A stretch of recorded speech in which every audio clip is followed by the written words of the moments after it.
فقولوا لي أيها الكرام، أليس من الغفلة أن نشتكي أحوالنا في كل مجلس ونبحث حاجاتنا عند الغني والمفلس؟ نشكو للناس، نشكو لهم الفقر والمرض والغلاء، ونترك الذي وعدنا بإجابة الدعاء.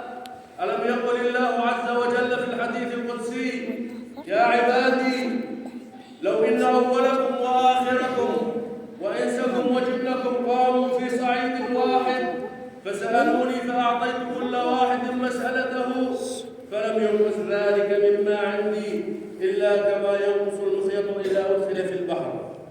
فهل علمنا الآن أخوة الإيمان كم نحن في غفلة عن دعاء الله عز وجل؟ هل أدركنا الآن أيها الأحباب كم نحن مقصرون ومفرطون بدعاء الملك الكريم الوهاب؟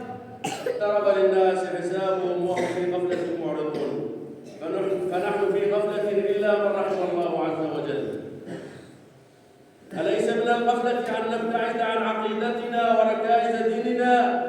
أليس من الغفلة أن نترك الولاء والبراء لديننا؟ أليس من الغفلة أن نترك الحب في الله والبغض في الله؟ أليس من الغفلة أن لا نتولى المسلمين وأن لا نتبرأ من المشركين الكافرين؟